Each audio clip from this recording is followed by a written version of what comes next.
1260 KDUZ News, I'm Mark Wodarczyk.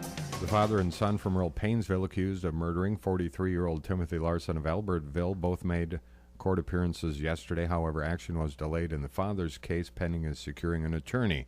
81-year-old Delbert Huber told Kandiyohi County District Court Judge Donald Spilseth that he had been in contact with a local attorney, but that the attorney told him that he needed more time.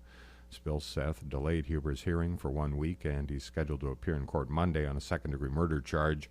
His son Timothy Huber appeared Monday with his court-appointed public defender. In addition to the procedural matters, an omnibus hearing was set for December 16th in his case. He also is charged with second-degree murder and also aiding an offender by serving as an accomplice after the fact. Delbert Huber is accused of shooting Larson during a confrontation October 8th. Tentative agreement to resolve complaints that Somali students were harassed in St. Cloud calls for the school district to report any future incidents to the U.S. Department of Education. That's according to Superintendent Bruce Watkins, who says that the agreement goes before the school board Thursday for approval. Watkins says the agreement also calls for the district to make its schools more welcoming to the district's Somali students. Watkins says the agreement does not find that the district broke any rules in its handling of the incidents. The Department of Education began investigating the district after a complaint was filed last year. I'm Abby Popp. In response to pleas from parents last year for the Atwater Cosmos Grove City School Board to do whatever it would take to keep the elementary school in Cosmos open, staff was trimmed and grade levels were combined this year to cut expenses. West Central Tribune reports it now appears some parents aren't happy with the changes at the school and don't like how their children are being educated at the school. During the ACGC school board meeting yesterday, board member Scott Stafford said he's heard complaints about the combined classes and the reduced number of staff at the school. Superintendent Sherry Bredarius said the changes were made so we could maintain a program down there. With declining enrollment, the board had considered closing the school in Cosmos, but after public meetings drew large crowds, the board agreed to keep it open for at least another year, as long as $100,000 in savings or new revenue could be found. A large section of the building is being rented to the Southwest West Central Co-op for an autism program, which is bringing in rent money, and the cuts in staff and the school have reduced expenses. Stafford asked when the board would decide if the school was going to remain open another year. Bredarius said that there was no deadline for making that decision, but said the question is a topic of every administrative meeting she attends. Future enrollment could be a major factor in the decision. Police in the Minneapolis suburb of Plymouth say someone toppled about 45 gravestones. Many of the gravestones at the historic Little Church of St. Joseph's were broken. The vandalism happened sometime Friday night or early Saturday morning. The Hutchinson Library is now closed till Friday. The library is part of the Pioneer Library System, and Mary Henke says the library would be closed today through Thursday for inventory, and it sounds like a quite monumental task. We were told that we'd be inventorying about 50,000 items. That includes our books, magazines, DVDs, everything that can be checked out of the library. It's been, I know, over 5 years since we've done that. What it does is it compares what actually is in our collection against what we should be having. So if something's missing, it helps us know that we need to locate it. It's just a good thing to do periodically, but it's a huge task, like you said. Monumental is a good way of describing it. School librarians from across the country will be talking about more than books when they gather in Minneapolis this week. Turning the Page is the theme of the American Association of School Librarians' 15th National Conference and Exhibition. Runs Thursday through Sunday at the Minneapolis Convention Center. Conferees will explore the use of social media, the effects of budget cuts, and how to promote quality education.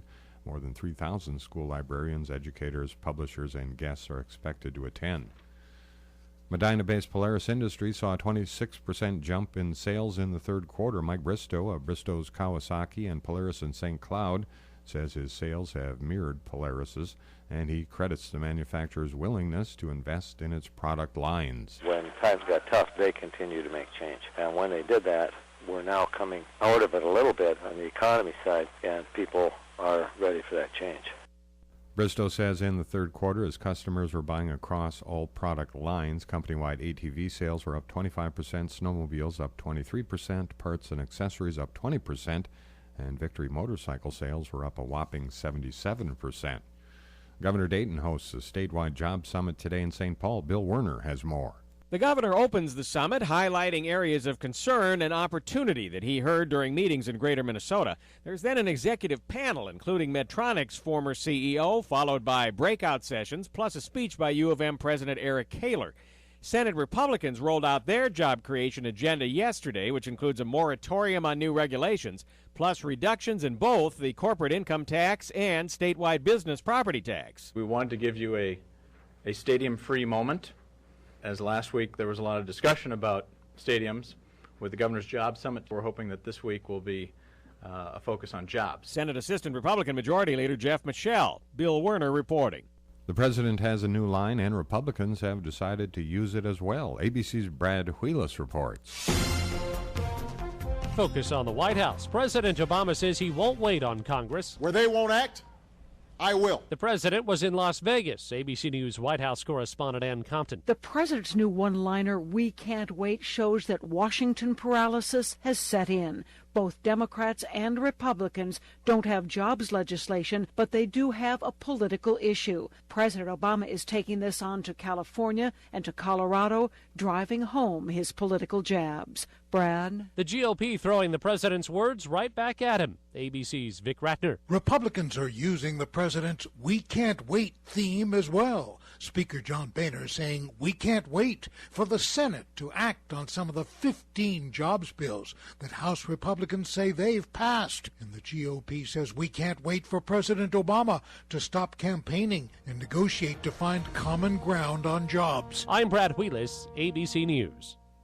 State Senator Scott Newman of Hutchinson and fellow legislators will continue hosting town hall meetings throughout District 18 over the next several weeks. Senator Newman will be joined by Representative Dean Erdahl of Grove City in Annandale November 1st from 5 to 7 p.m. at the choir room at the Annandale Middle School, and by Representative Ron Szymanski of Silver Lake and Winstead November 3rd from 5 to 7 p.m.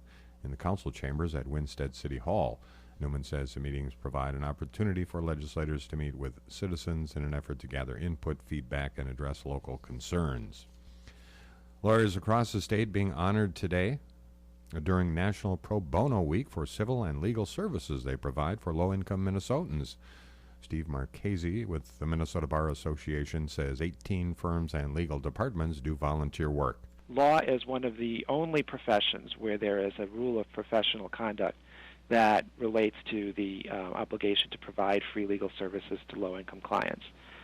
So it's a unique aspect of being a lawyer.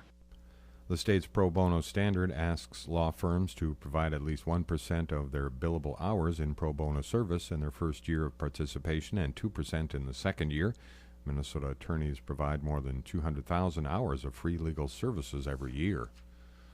Texas Rangers are within one victory of their first World Series championship after rallying for a 4-2 win over the St. Louis Cardinals in Game 5 last night. Mike Napoli providing a tie-breaking two-run double in the eighth inning to give the Rangers a 3-2 lead. And here's the pitch. Swung on and drilled to right center field.